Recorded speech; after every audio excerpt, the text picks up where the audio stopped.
Bueno, muy buenos días, muy buenas noches. Espero que se encuentren muy bien, según sea el caso. Bueno, entonces vamos a hablar del sistema de transporte de oxígeno. Bueno, el sistema de transporte de oxígeno, o más bien cómo se transporta el oxígeno en el cuerpo humano, el oxígeno se transporta en la sangre. Bueno, pero digamos que es muy importante que tengan claro que el oxígeno se transporta en la sangre, pero en específico el 98% del oxígeno se transporta unido con hemoglobina. O sea, la hemoglobina es una proteína que tiene la capacidad de unirse con cuatro moléculas de oxígeno. Entonces, del 100% de oxígeno que se transporta en la sangre, el 98% corresponde a la hemoglobina y el 2% del oxígeno se transporta disuelto en el plasma. Bueno, la cantidad de oxígeno en la sangre varía entre los dos géneros. Los hombres tienen en un rango de entre 14 y 18 gramos de hemoglobina por decilitro, mientras que las mujeres tienen un rango que varía entre 12 y 16 gramos de hemoglobina por decilitro. Se especula que una de las razones por las cuales las mujeres tienen menos hemoglobina en el cuerpo se debe específicamente a que la mujer, cuando está en edad reproductiva, tiene cada 28 días hemorragias, o sea, menstruación. La menstruación hace que la mujer pierda sangre. Con la pérdida de sangre, pues se pierden eritrocitos. Con la pérdida de eritrocitos se pierde hemoglobina, entendiendo desde ahora que la hemoglobina está disuelta en los eritrocitos. ¿Dónde encontramos la hemoglobina? Dentro de los eritrocitos. Bueno, cuando hablamos de un concepto muy importante que se conoce con el nombre de saturación. ¿Qué es la saturación? En términos castizos es qué tan llena está la hemoglobina de oxígeno. ¿Cuáles son los porcentajes normales de saturación? En el caso de Bogotá, podemos decir que la saturación es perfectamente normal cuando está por encima de 90%. Es decir, si la saturación es de 90% o más, listo, la persona tiene una muy buena saturación de oxígeno en la sangre. Entonces recuerden, la saturación se refiere en específico a qué tanto oxígeno está unido con con la hemoglobina en términos de porcentaje. O sea, esos valores se expresan en porcentaje. Bueno, el oxígeno, como lo decía hace un momento, se va a transportar 98% unido con hemoglobina y 2% disuelto en el plasma de la sangre. Bueno, la hemoglobina es una proteína alostérica. Eso quiere decir que tiene la capacidad de unirse con cuatro moléculas de oxígeno. ¿Con cuántas moléculas de oxígeno se une la hemoglobina? Con cuatro. Cuatro moléculas de oxígeno. Cuando la hemoglobina está cargada de oxígeno, se le puede dar el nombre de oxihemoglobina. ¿Listo? Y cuando la hemoglobina entrega el oxígeno, ¿listo? La podemos llamar desoxihemoglobina. Típicamente la hemoglobina tiene la función de transportar gases. La hemoglobina puede transportar oxígeno y también puede transportar CO2. Sin embargo, en este momento estamos hablando del oxígeno, por lo tanto, la hemoglobina puede transportar cuatro moléculas de oxígeno. ¿Dónde la hemoglobina transporta esas cuatro moléculas de oxígeno? La hemoglobina tiene unos grupos M, que son grupos ferrosos, donde se transporta el oxígeno. Bien. Recuerden, la proteína hemoglobina es una proteína alostérica. Bueno, la hemoglobina entonces tiene la capacidad de transportar el oxígeno, pero también de entregar el oxígeno a los tejidos. Cuando la hemoglobina entrega el oxígeno al tejido, decimos que pierde afinidad por el oxígeno. Entonces, si la hemoglobina entrega oxígeno al tejido, decimos que la hemoglobina está perdiendo afinidad. Cuando la hemoglobina se llena de oxígeno, decíamos que la hemoglobina se satura de oxígeno. ¿Cuánto dijimos hace un momento que es el porcentaje normal de saturación? De 90% o más. ¿Listo? Bueno, ok. La saturación de la hemoglobina va a depender también de la disponibilidad ambiental de oxígeno. Cuando estamos en ambientes de altitud geográfica, hay menos presión atmosférica y por ende, entendiendo que el oxígeno es uno de los componentes de la atmósfera, si hay menor presión atmosférica, pues también hay menor presión de oxígeno, lo que se traduce en un ambiente donde hay menos oxígeno para respirar. Por ejemplo, Bogotá tiene una altura geográfica de 2.650 metros sobre el nivel del mar y la presión barométrica en Bogotá es de 560 milímetros de mercurio. Ahora, esa presión cambia de acuerdo a la altitud geográfica. La presión atmosférica o barométrica sobre el nivel del mar es de 760 milímetros de mercurio. Entonces, ¿dónde hay más oxígeno para respirar? ¿En San Andrés o en Cartagena versus Bogotá? Desde luego, en los lugares de Colombia que son costeros, y no solamente de Colombia, en todo el mundo, un lugar que esté sobre el nivel del mar, ejemplo Buenos Aires, ejemplo Nueva York, ejemplo San Andrés, ejemplo Cartagena, cualquier lugar que esté sobre el nivel del mar tiene una presión barométrica de 760 milímetros de mercurio. Por lo tanto, entre más alto sea el nivel geográfico, ¿listo? Entre más alto sea el lugar, menor presión barométrica. Ahora, debemos entender que de la atmósfera el 21% corresponde al oxígeno. Entonces, si decimos que el oxígeno es el 21% de la atmósfera, de la presión de la atmósfera, entonces, si hay una menor presión atmosférica o presión barométrica, entendamos presión atmosférica como sinónimo de presión barométrica, si hay una presión barométrica menor, pues también hay menos oxígeno para respirar. ¿Listo? Si hay una presión barométrica mayor, como en el caso de los lugares que están sobre el nivel del mar, pues hay una mayor disponibilidad de oxígeno ambiental. ¿Listo? Recuerden, la presión barométrica es inversa a la altura geográfica. A mayor altura geográfica, menor presión barométrica. Bueno, entonces estábamos hablando de la saturación. Se van a encontrar en Bogotá con pacientes que están bien de salud, pero que su saturación está en 92%, o 90, o 93, o 94, 95. Eh, Eso se debe precisamente a que en Bogotá hay una menor disponibilidad de oxígeno que en los ambientes donde se han hecho estos estudios, que son sobre el nivel del mar, donde se encuentra que la presión barométrica pues es de 760 milímetros de mercurio. Por lo tanto, la saturación de una persona que está sobre el nivel del mar típicamente está por encima del 95%. Bueno, ok, entonces hasta el momento espero estemos entendiendo. Lo que aparece en esta imagen se llama la curva de disociación de la hemoglobina. ¿Qué es esto? La curva de disociación de la hemoglobina. Profe, ¿y qué es la curva de disociación de la hemoglobina? La curva de disociación de la hemoglobina es la representación gráfica de la relación que hay entre el porcentaje de saturación, que es lo que aparece en el eje Y, o sea, en la línea vertical, porcentaje de saturación de la hemoglobina con la presión del oxígeno en la sangre. Entonces, el punto donde se intersectan las dos variables, pues ese punto corresponderá a la curva de disociación de la hemoglobina. Vamos a poner un ejemplo. Cuando la presión, a ver, voy a colocar acá una gráfica.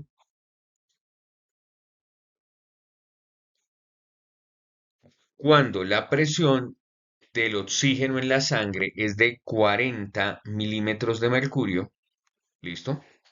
La, una de las unidades de medida que más se utiliza son los milímetros de mercurio. ¿Cómo se expresan los milímetros de mercurio? Utilicemos esta otra herramienta. Se expresan de la siguiente manera. Los milímetros de mercurio se expresan eh, o más bien se escriben de la siguiente manera: mm minúscula, h mayúscula, g. Esas son unidades de presión. Entonces, cuando en la sangre hay 40 milímetros de mercurio de presión, ¿listo? Si subimos por los 40 y buscamos el punto de corte, encontraríamos que más o menos es aquí. Es más, el autor lo marcó con la V minúscula. Entonces, típicamente, ojo, la presión venosa homeostática de oxígeno, es decir, el oxígeno que hay en la sangre venosa es de 40 milímetros de mercurio cuando la persona tiene buena salud. A 40 milímetros de mercurio, profesor, ¿cuál es la saturación? Bueno, la saturación de la hemoglobina a 40 milímetros de mercurio es aproximadamente del 75%. Entonces, eso quiere decir que la sangre venosa tiene oxígeno y tiene bastante oxígeno. ¿Cuánto oxígeno tiene? Tiene el 75% de la hemoglobina saturada de oxígeno. Ahora, si tomamos una muestra de sangre venosa en una persona que tenga buena salud, encontraremos que la presión de la sangre venosa es de 40 milímetros de mercurio, con una saturación del 75%. La saturación se puede medir de diferentes maneras, pero una de las formas más fáciles es a través de un pulsoxímetro. Bueno, ok, ahora vamos a poner un ejemplo diferente. Ahora pongamos el ejemplo de la sangre arterial. Entonces, cuando la presión, bueno, aquí el tema es la imagen, la ruedita de la imagen, donde aparece el profe. Resulta que la presión de la sangre arterial cuando está aproximadamente 95, 96, ¿listo? Si buscamos el punto de corte con la curva de disociación, pues encontraremos que nos va a dar aproximadamente una saturación también del 98, 99%. Entonces, en condiciones normales, la sangre arterial tiene una saturación, nuevamente, que está por encima del 90% y por ende tiene una presión de oxígeno en la sangre que también está típicamente por encima del 95 milímetros de mercurio. Recuerden, la presión está en el eje X y se representa, la presión está en el eje X y se mide en milímetros de mercurio, mientras que la saturación se mide en porcentaje. Bueno, ahora veamos lo siguiente.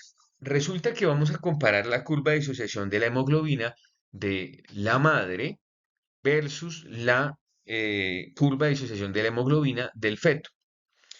Bueno, la naturaleza dotó al feto con una hemoglobina que tiene una mayor afinidad con el oxígeno. ¿A qué me refiero con que dotó al feto con una hemoglobina que tiene mayor afinidad por el oxígeno?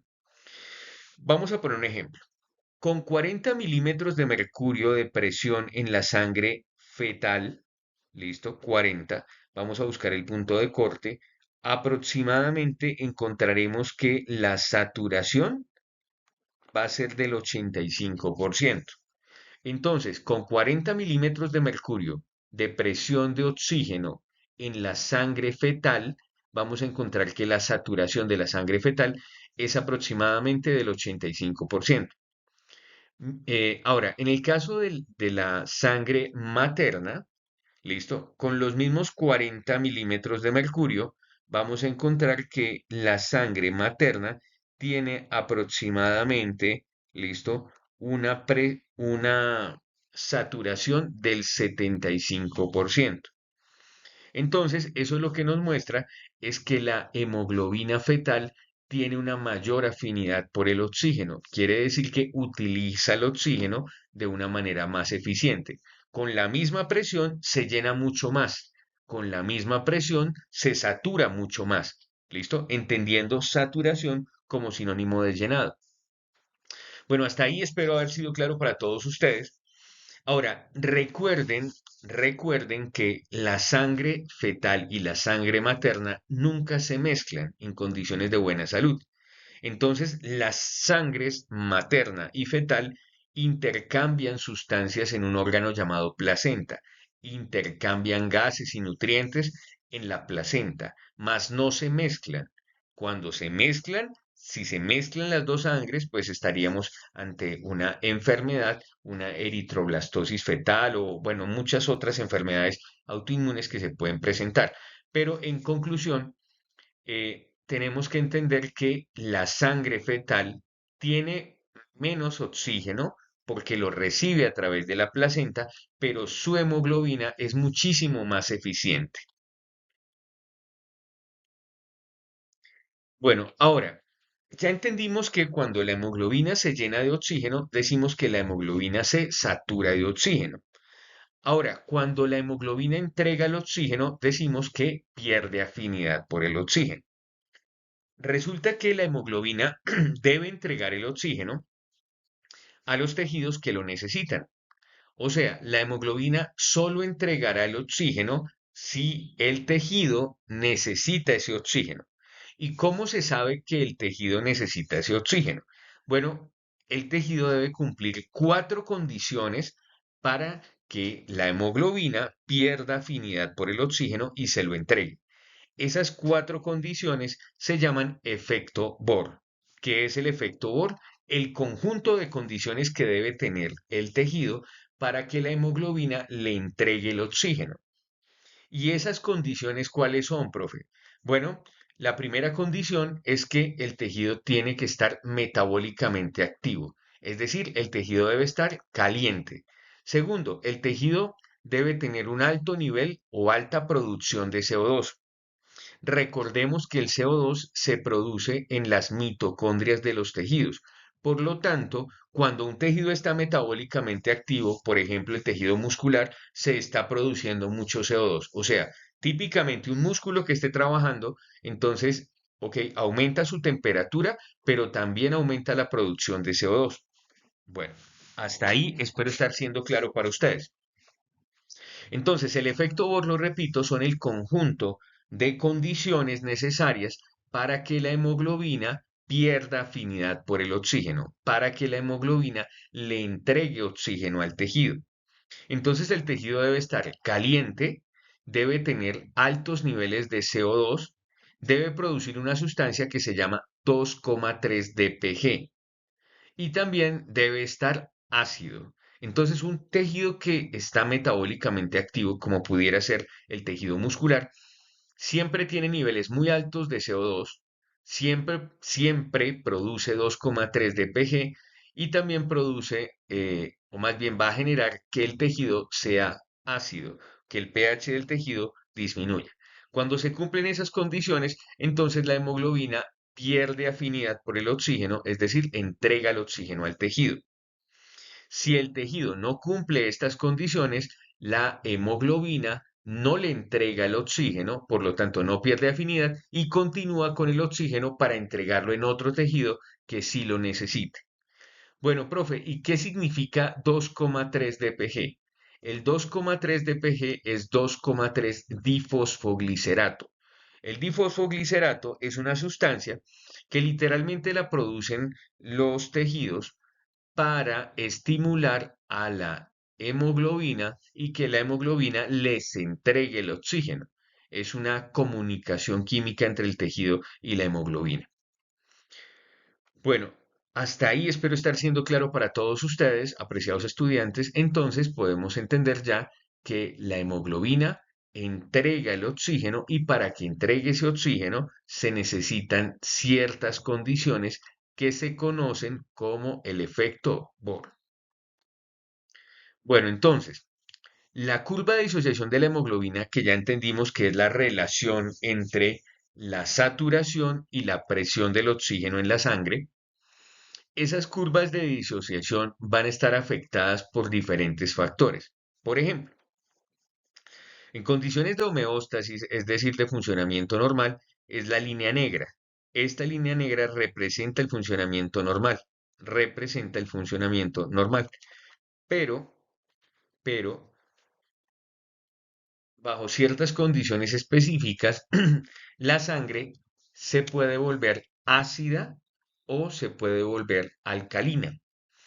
Por ejemplo, cuando la sangre pasa a través de los capilares pulmonares, el pH sanguíneo, cuando la sangre entrega el CO2 al alveolo, en ese momento la sangre aumenta su pH, lo que hace que el pH se vuelva alcalino.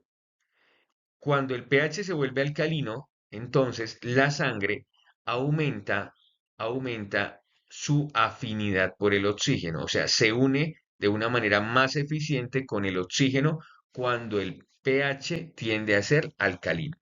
Recordemos que el pH homeostático normal es de 7,4. Entonces, si el pH sube a 7,6, eso hace inmediatamente que la hemoglobina se una más con el oxígeno. ¿Listo? Porque el pH aumentó. En el caso de la sangre, cuando está pasando por los músculos o por los tejidos que están metabólicamente activos, allí ocurre lo contrario. En el músculo hay una alta producción de CO2. Entonces, cuando se produce mucho CO2, el pH del tejido, en ese caso, disminuye. Entonces, cuando la sangre pasa por un tejido metabólicamente activo, listo, el pH del tejido va a estar inferior a 7,4. Profe, ¿y cómo se comporta la hemoglobina cuando el pH de la sangre es inferior a 7,4? Bueno, en ese caso la hemoglobina pierde afinidad por el oxígeno y tiende a entregar el oxígeno con mayor facilidad porque, nuevamente, la hemoglobina pierde afinidad cuando el pH disminuye por debajo del nivel homeostático que es 7,4. Bueno, y lo mismo pasa con el CO2. Entonces, se ha demostrado que cuando aumenta la cantidad de CO2, cuando aumenta la cantidad de CO2 en la sangre, también la sangre se vuelve más ácida, o sea, el pH disminuye.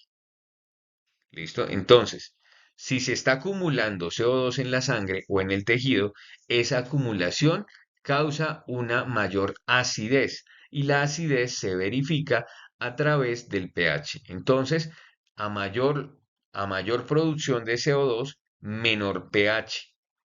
¿Listo? Y por ende, entonces, un pH bajo y niveles altos de CO2 estimulan a que la hemoglobina pierda afinidad por el oxígeno y tiende a entregarle el oxígeno a los tejidos. Bueno, entonces eso para que lo tengamos presente. Y si es lo contrario, si hay poco CO2, coloquémoslo con otro color, si hay poco CO2, presión de CO2 bajo, ¿listo? El pH aumenta y tiende la sangre a volverse ¿qué? Alcalina.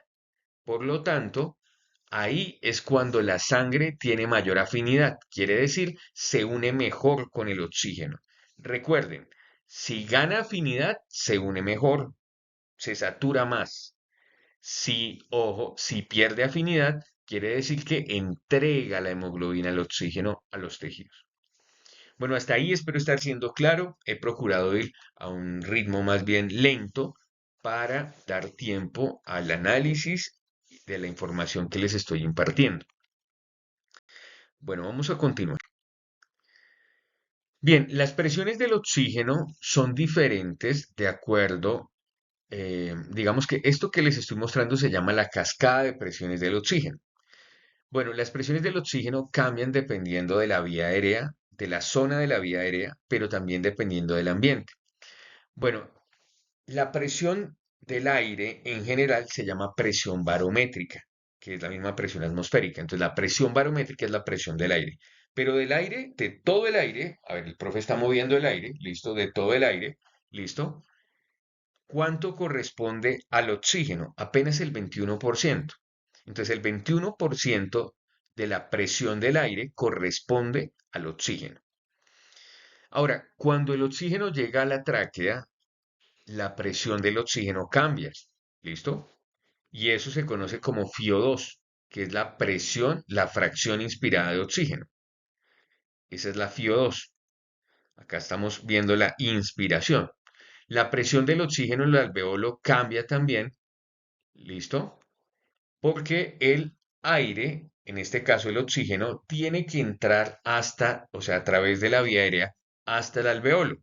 Allí la presión va a ser diferente, ¿listo? A la presión inspirada.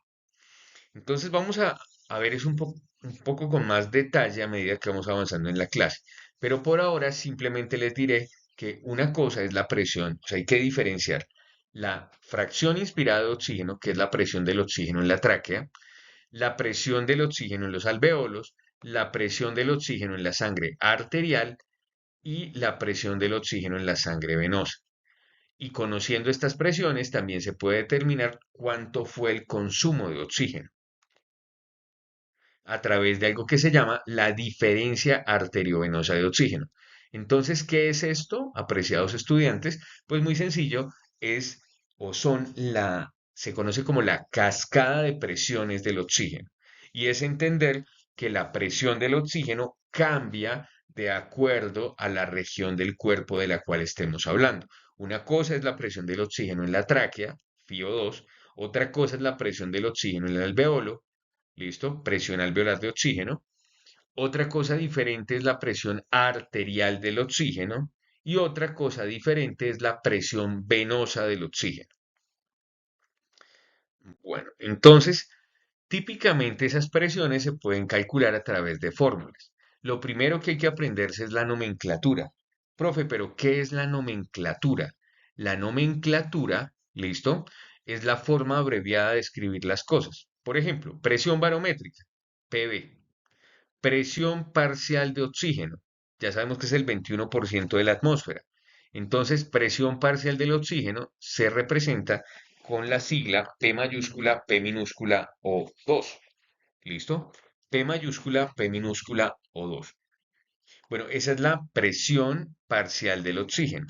Ok, en español, FiO2, fracción inspirada de oxígeno, FiO2.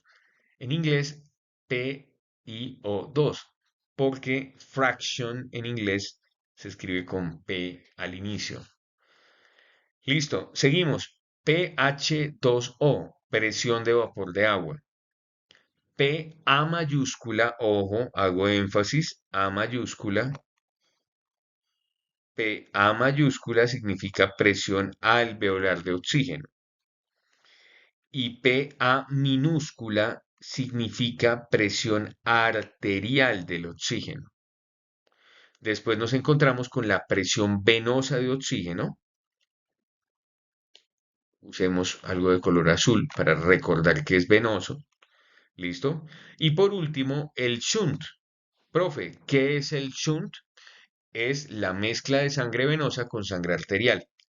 Bueno, ¿la sangre venosa se mezcla con la sangre arterial, profe? La respuesta es sí, se mezclan, pero muy poco. Esa pequeña mezcla ocurre en el ventrículo izquierdo. Entonces, la mezcla de sangre arterial que ocurre de sangre arterial con sangre venosa que ocurre en el ventrículo izquierdo se conoce como shunt. ¿Listo? El shunt. ¿Qué es el shunt? La mezcla de sangre venosa con sangre arterial. Bueno, eso lo podemos ver más adelante cuando estemos viendo circulación coronaria. Bueno, ahora, para calcular cada una de estas presiones se pueden aplicar fórmulas. Por ejemplo, si yo quiero saber cuánto oxígeno hay en la atmósfera, pues simplemente cojo la presión barométrica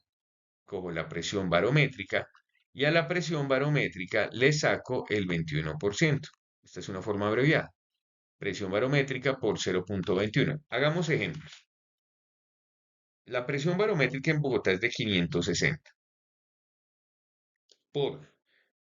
Le sacamos el 21% y encontraremos que el oxígeno disponible para respirar en Bogotá es de 117.6 milímetros de mercurio. ¿Qué hizo, profe? Bueno, simplemente apliqué la fórmula. Tomé la presión barométrica, que es 560 milímetros de mercurio, y le saqué el 21%.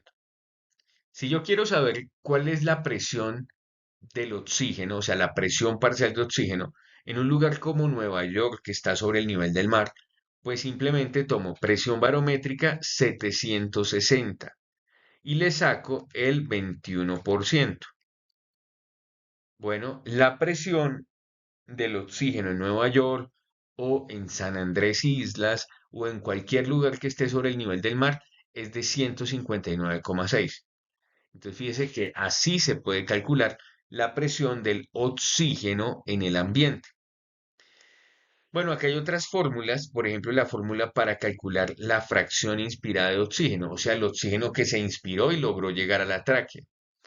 Ese oxígeno se puede calcular de la siguiente manera. Presión barométrica, a ver, presión barométrica, para poner un ejemplo, ¿listo?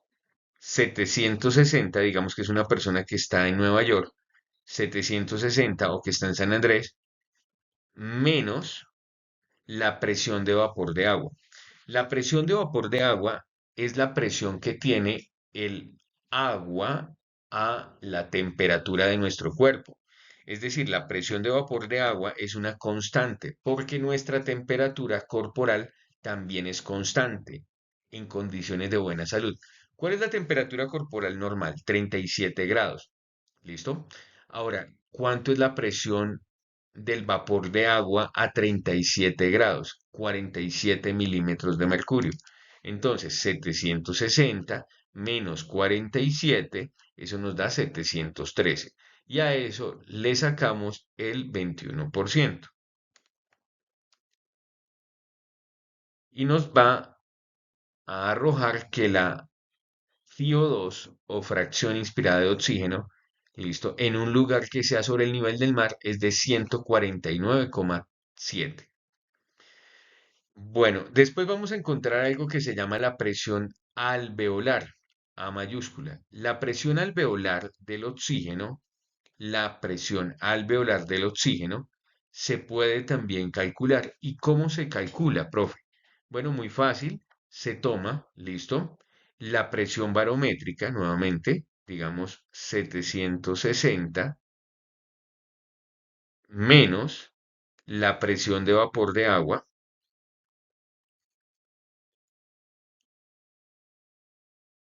que es 47, listo. Bueno, y ahora aquí viene algo. Entonces, a esa operación se le resta Paco, que es la presión alveolar de CO2, listo, dividido entre el cociente respiratorio. Entonces, ya les muestro por acá. Paco, ¿qué es, profesor? Son estos 40 que tenemos acá. ¿Qué es Paco? Presión alveolar de CO2. No está por el número. Presión alveolar de CO2. ¿Listo? Ok, ahora, ese 40 se divide entre 0,8. Profe, ¿y qué significa 0,8? Que en este momento lo tapa la cámara.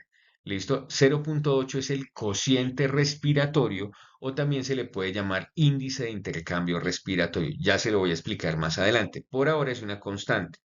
Entonces, hagamos la operación nuevamente. 760 menos 47, 760 menos 47, listo, 713, menos la división entre 40 dividido en 0,8, eso nos da 50,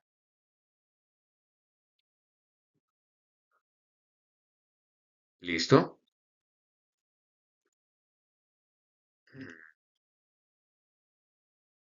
Entonces, un momento, 760 menos 47 menos 50 y se le saca el 21%.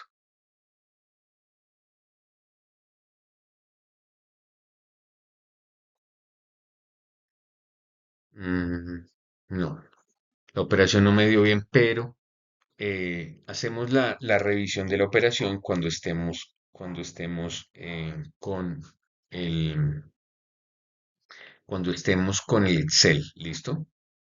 Mm, Me interrumpe un poco esto, pero no quiero pasarme al Excel porque en este momento mm, puedo perder la grabación, ¿listo?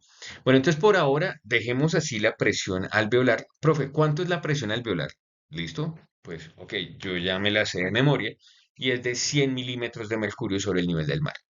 ¿Y la presión arterial cuánto es? La presión arterial del oxígeno es, ok, la presión alveolar menos el shunt. Como convención internacional, se ha determinado que en una persona que tenga buena salud, la mezcla de sangre arterial con sangre venosa debe restarle 5 milímetros de mercurio a la presión alveolar del oxígeno. Entonces, presión arterial con A minúscula, presión arterial de oxígeno igual a presión alveolar de oxígeno menos shunt. ¿Cuánto es la presión alveolar del oxígeno? La presión alveolar del oxígeno es 100 menos 5 milímetros de mercurio que corresponden al shunt. Por lo tanto, la presión arterial de oxígeno será 95 en un lugar sobre el nivel del mar. ¿Listo? Por ahora no se preocupen con la ecuación de la presión alveolar, que más adelante, durante el desarrollo de la clase, la voy a explicar en un Excel. ¿Listo? Bueno, ok. Bien, vamos a hablar ahora del sistema de transporte de dióxido de carbono. ¿Cómo se transporta el dióxido de carbono? Bueno, el dióxido de carbono se transporta, primero hay que entender que el dióxido de carbono se produce en la mitocondria. ¿Dónde se produce el dióxido de carbono? En la mitocondria. ¿Listo? Ahora, del 100% del dióxido de carbono que se produce en la mitocondria, el 5% se transporta disuelto en el plasma de la sangre. La sangre tiene dos componentes, recuérdelo. Las células se llaman porción corpuscular y el líquido se llama plasma. El plasma o disuelto en el plasma se transporta el 5% de todo el CO2 que se produce en las mitocondrias.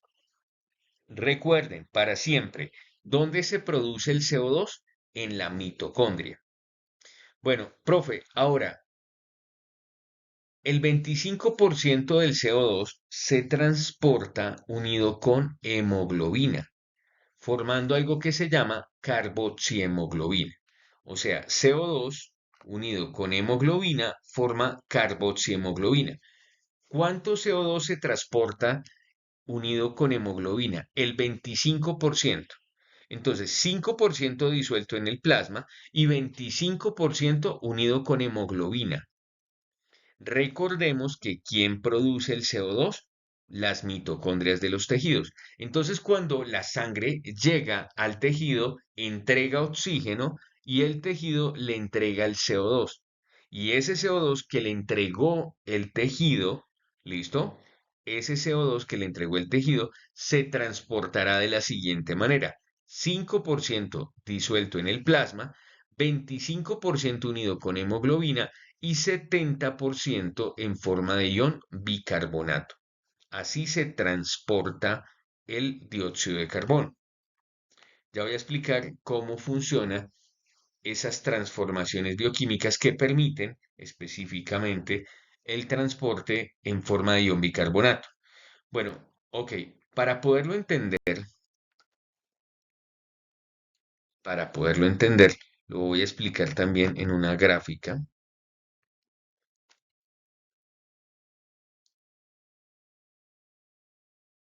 Bueno, lo voy a explicar en una gráfica. El CO2, el CO2 se transportará en forma de ion bicarbonato en un 75%. Entonces, ¿cómo se transporta el CO2? Nuevamente lo repito, 5% disuelto en el plasma, 25% unido con hemoglobina, formando carboxihemoglobina o cuerpos carbamínicos. Profe, ¿qué son los cuerpos carbamínicos? La misma carboxihemoglobina, solo que con otro nombre, otra forma de llamar lo mismo, ¿ok? Y el 75%, perdón, el 70, no 75, sino el 70% del CO2 se transporta en forma de ion bicarbonato. ¿Cómo se representa el bicarbonato? HCO3. A ver si lo puedo escribir acá.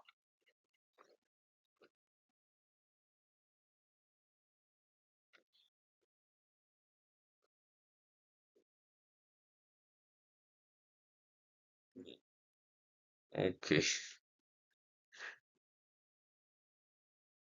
Ups. HCO3. Bueno, ustedes lo hacen mejor porque con el touchpad está como complicado. Bueno, HCO3, ¿listo? Bueno, muchachos, entonces hasta ahí espero estar siendo claro para ustedes. Ahora, en esta imagen podemos ver las concentraciones de CO2, de CO2, coloquémosle un colorcito amarillo. Esto es CO2, un poco más grueso, CO2. Esto es CO2. Entonces, presión venosa de CO2. ¿Cuánto es la presión venosa de CO2? Si tomamos una muestra de sangre venosa, ¿cuánto CO2 vamos a encontrar de manera típica en una persona?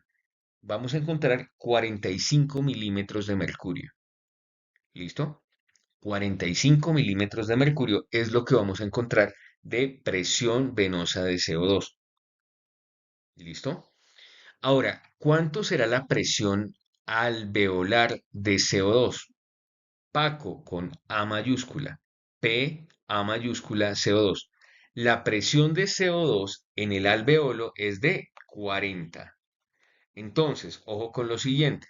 Como ya hablamos y ya expliqué en otra clase, ¿listo? Las leyes de los gases se desplazan siempre de la zona de mayor presión a la zona de menor presión. Por lo tanto, el CO2 se va a transportar desde la sangre hacia dónde? Hacia el alveolo. Y así es que la sangre le entrega CO2 al alveolo. El alveolo tiene menos CO2, ¿listo? Y el exceso de CO2, o sea, la diferencia, que sería 45 menos 40 milímetros de mercurio, en este caso 5 milímetros de mercurio para el ejemplo, se estarían expirando. Recordemos qué es la expiración. La expulsión del aire, ¿listo? Eso es expiración. Bueno, ok, entonces, por este momento estamos hablando de nuestro protagonista que es el CO2. Entonces, el CO2 se entrega en el alveolo y el exceso se va a eliminar a través de las expiraciones. Si, por poner un ejemplo, taponáramos la vía aérea e impidiéramos a través de la expiración la salida del CO2, entonces se va a acumular el CO2. Y cuando el CO2 se acumula, entonces la sangre se vuelve ácida, como lo vimos hace un rato en la curva de disociación de la hemoglobina. Y cuando la sangre se vuelve ácida, pues pierde afinidad por el oxígeno y le cuesta transportar el oxígeno. ¿Ok? Bueno, eso por ahora con respecto al CO2 vamos a ampliarlo. ¿Listo? Durante la clase. Bueno, entonces, hay otro efecto, así como en el oxígeno habíamos hablado del efecto Bohr, en el CO2 hablaremos del efecto Aldán. ¿Qué es el efecto Aldán? El efecto Aldán, listo, es algo que es prácticamente obvio, y es que cuando la hemoglobina disminuye la cantidad de oxígeno, o sea, cuanto menor sea la cantidad de oxígeno unido con la hemoglobina, mayor será la capacidad de transporte de la hemoglobina para el CO2. O sea, la hemoglobina cuando le entrega el oxígeno al tejido, queda libre para transportar CO2. ¿Cuánto CO2? ¿Listo? El 25% de todo el CO2 que produce la mitocondria. Así funciona. Aquí está la sigla que estaba intentando escribir. Disculpen ustedes porque es el primer ensayo que hago de grabación con PowerPoint. Pero bueno, listo. Pues así es que vamos mejorando, haciendo. Entonces acá podemos ver cómo el bicarbonato, mírenlo, aquí está, ouch.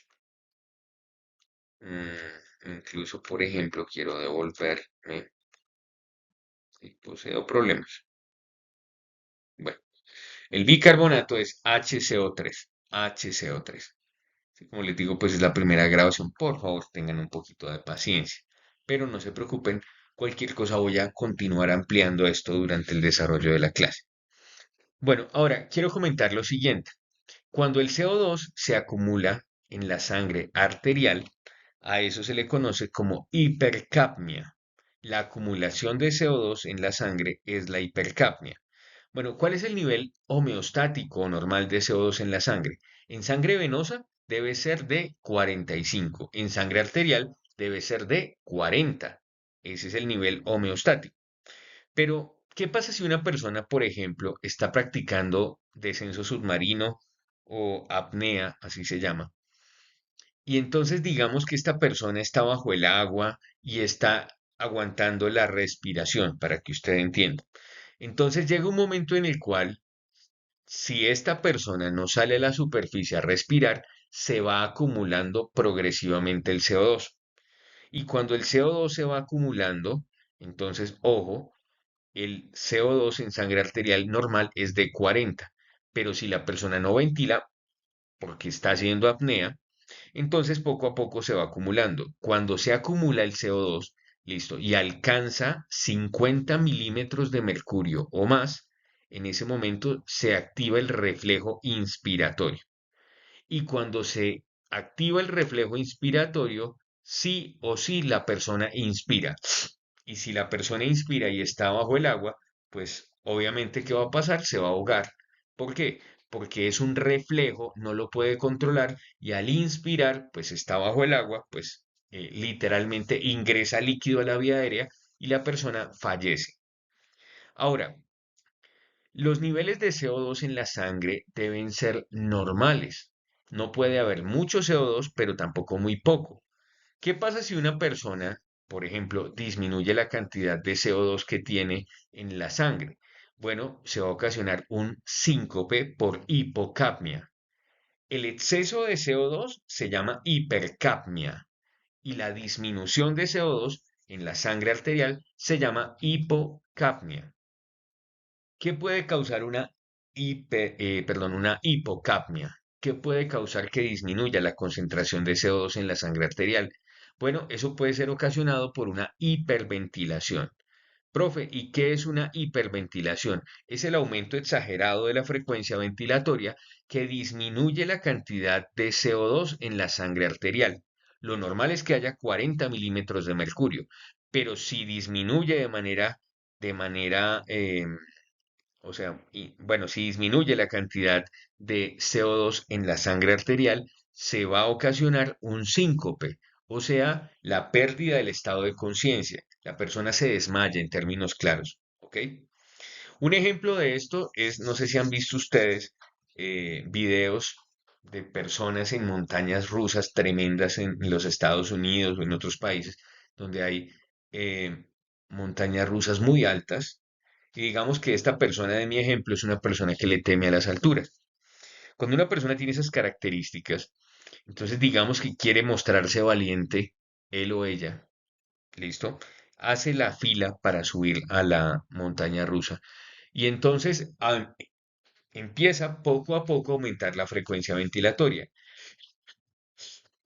Tiene miedo y llega el momento en el cual, ok, se sube a la montaña rusa, listo, pero más como por compromiso con las personas con las que está, pero por dentro está que se le sale el corazón y la frecuencia ventilatoria está muy acelerada. Ese aumento del ritmo ventilatorio sin aumento de la producción de CO2, porque sigue siendo la misma producción de CO2, la persona está haciendo la fila, está quietecito, pero lo que sí está aumentada es la frecuencia ventilatoria. Eso causa un barrido de CO2, causa que el CO2 salga del cuerpo, ¿listo? No se acumule y disminuye la cantidad de CO2 en la sangre arterial. Cuando el CO2 llega a 15 milímetros de mercurio, inmediatamente la persona pierde el estado de conciencia y se desmaya.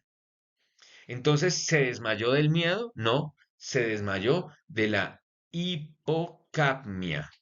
O sea, el nivel bajo de CO2 causó el síncope o desmayo.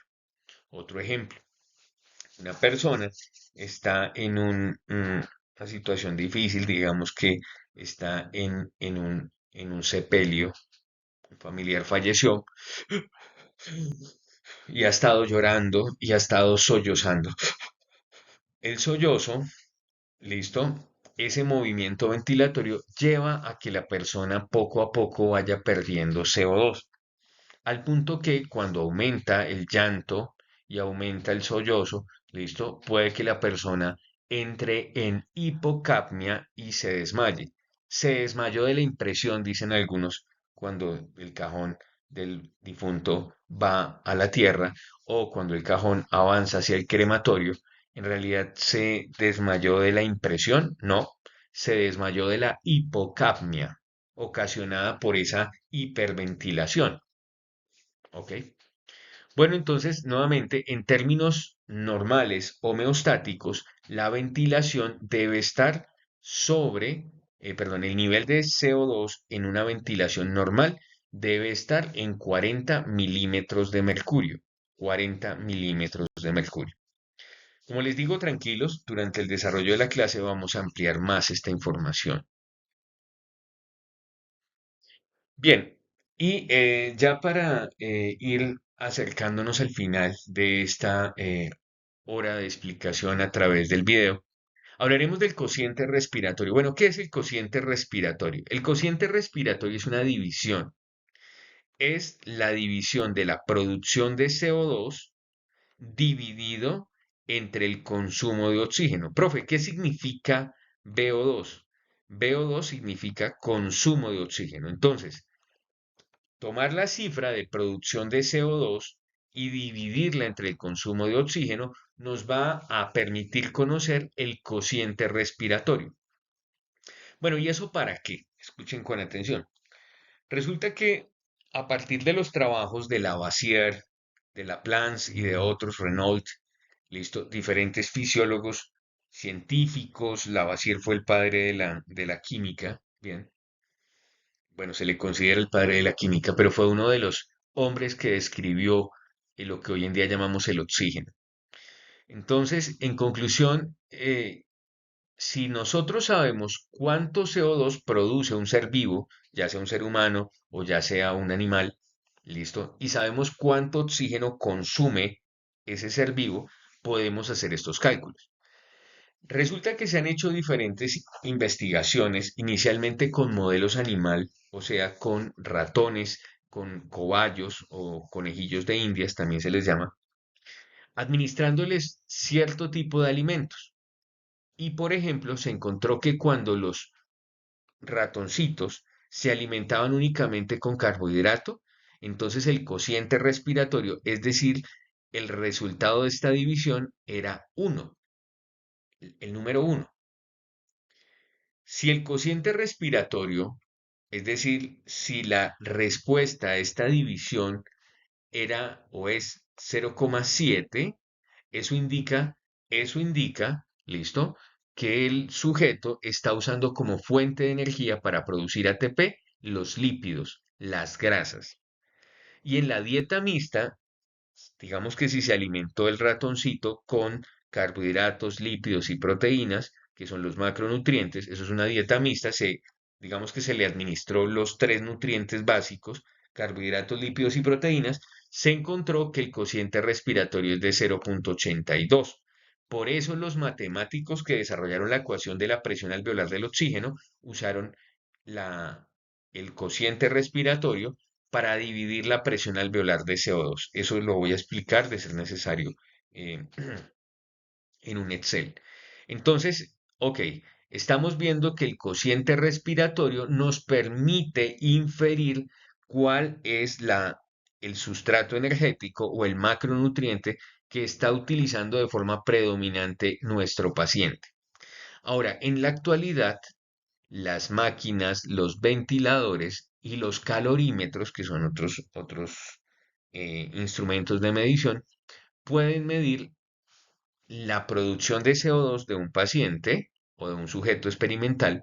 Paciente si está enfermo, sujeto experimental si es una persona que voluntariamente participa en una investigación. Entonces, por ejemplo, si la persona está, ojo, con un cociente respiratorio de 1, nos indica que la principal fuente de energía de esa persona, mientras lo estamos midiendo, hipotéticamente, es la glucosa. La glucosa es un monosacárido de la familia de los carbohidratos. ¿Ok? Si la persona tiene un cociente respiratorio de 0,7, eso nos está indicando que el sustrato energético predominante para la obtención de ATP en esa persona son las grasas. ¿Listo? Y cuando la persona se le administró diferentes tipos de nutrientes, una dieta mixta, pues se encontró que en el ventilador y en el calorímetro un cociente respiratorio de 0,82. Entonces el cociente respiratorio nos permite predecir cuál es el sustrato energético predominante en una persona. Yo realicé una investigación con sujetos en sobrepeso, evaluando la respuesta de estos sujetos al consumo previo de cafeína. Cafeína a través de café, administrando café a una dosis ajustada al peso de cada paciente, de cada sujeto experimental. Y también administramos a otro grupo control agua y a un tercer grupo se le administró Red Bull para evaluar específicamente a través del cociente respiratorio cuál era el sustrato energético predominante. Encontré que el café sin azúcar induce en mayor proporción al uso de lípidos como fuente de energía.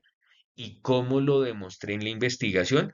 A través del cociente respiratorio, o sea, que había una mayor predominancia de un cociente respiratorio cercano a 7 cuando las personas se les había administrado una dosis de cafeína en café sin azúcar una hora antes de la actividad física.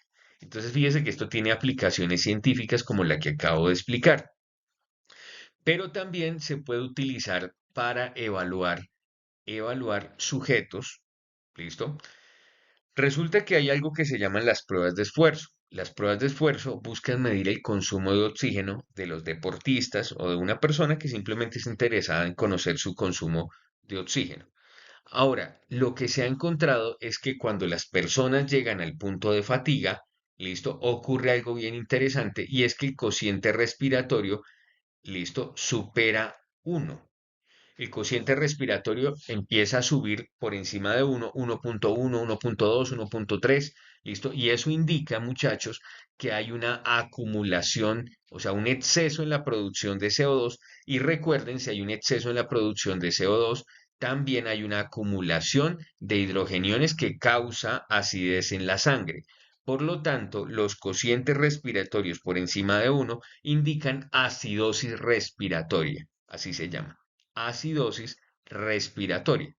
Entonces nos permite conocer cuál es el punto de fatiga o el momento de fatiga de una persona. ¿Listo? Típicamente, cuando hay acidosis respiratoria, unos segundos después también se va a presentar, ¿listo? Un aumento en la cantidad de lactato en la sangre. Y después de eso, pues aparece el punto de fatiga donde la persona dice, no, ya no puedo seguir, no puede seguir pedaleando si se está haciendo la prueba en un ciclo ergómetro o no puede seguir trotando si la prueba se está haciendo en un treadmill, en un tapiz rodante. Entonces, como ven, pues esto tiene aplicaciones prácticas también. En la clínica, pues podríamos, en un ventilador, digamos que ustedes en la unidad de cuidado intensivo, siempre en el ventilador les aparece R o RQ. Ya usted sabe qué es. Entonces, es nuevamente el resultado de dividir la producción de CO2 de esa persona entre el consumo de oxígeno de esa persona. Si, por ejemplo, encontramos que el paciente tiene un 0,7, ¿listo? Eso nos está indicando, ojo, que posiblemente el paciente está en ayuno y está utilizando su reserva grasa como fuente de energía. El paciente no te puede decir tengo hambre, pero un cociente respiratorio cercano a 7 nos está indicando que posiblemente ya es hora de alimentar a nuestro paciente porque, ok, el cociente respiratorio ya está sobre la utilización de lípidos como fuente de energía. Bueno, muchachos, entonces espero que les esté pareciendo interesante. En este momento estamos viendo acá en imágenes las diferentes variables. Por ejemplo, acá voy a mostrarles cosas. Este es el REEE, Resting Energy Expenditure, o sea, gasto energético en reposo diario. ¿Listo? Este otro que está aquí es el consumo de oxígeno, PO2, en litros por minuto. Bien, ok. Este es el VO2 relativo. ¿Qué es el VO2 relativo? Es coger el VO2 absoluto y dividirlo entre el peso corporal de la persona que estamos evaluando. ¿Para qué se hace eso? Para saber cuánto oxígeno consume una persona por cada kilo de masa corporal. ¿Y eso para qué se puede utilizar? Por ejemplo, en el deporte se utiliza para comparar dos deportistas. Digamos que tenemos dos ciclistas. Y entonces un ciclista, por ejemplo, tiene un consumo, tiene un cuerpo, o digamos, mayor superficie corporal que el otro. O sea, un deportista es más alto que el otro. Bueno, pero digamos que solo hay un cupo y solo hay presupuesto para llevar a uno de los dos a los Juegos Olímpicos. me lo voy a inventar. Entonces tenemos que compararlo. Pero si tomamos el VO2 absoluto, la persona más alta siempre tendrá mayor cantidad de consumo de oxígeno. Entonces, ¿cómo los voy a poder comparar? Para compararlos, debo utilizar un factor de corrección y es tomar el consumo máximo de oxígeno y dividirlo entre el peso corporal. Y ahí voy a conocer kilo a kilo cuánto oxígeno consume. Y lo más lógico sería que le diéramos, digamos que la mayor, digamos que escojamos el deportista primero que tenga la mejor marca, ¿listo? Pero también que esa marca, por ejemplo, ¿listo? Sea la consecuencia fisiológica de tener mayor consumo de oxígeno. Entonces, si tenemos dos atletas que tienen unas marcas, o sea, que hacen, por ejemplo, las distancias en más o menos los mismos tiempos, y tenemos que escoger entre los dos, pues una forma fisiológica de escoger es a través de la comparación del consumo de oxígeno relativo, o sea, cuánto oxígeno consume cada uno por kilo de masa corporal. Bueno, muchachos, esto ya es hilar un poco delgado, pero pues les cuento, esto no, digamos que esto que acabo de decir del deporte, pues no lo voy a evaluar, pero sí voy a evaluar qué es el consumo de oxígeno.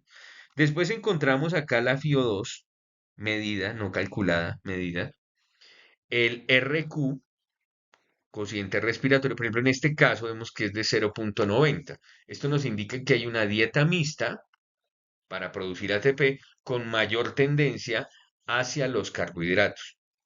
¿Listo? Ok. Y acá es el volumen expirado de aire en condiciones de, digamos que, de estándar ambiental. Bueno, muchachos, esto que tenemos aquí arriba, esta curva, es la capnografía, o sea, la representación gráfica de la producción de CO2. Recuerden, los gases expirados se pueden medir con calorímetros, con espirómetros, con ergoespirómetros, incluso con ventiladores. Bueno, yo diría que dejemos hasta ahí y vamos a continuar más adelante. Recuerden, la idea es que estén muy atentos. Vamos a hacer un pool de preguntas.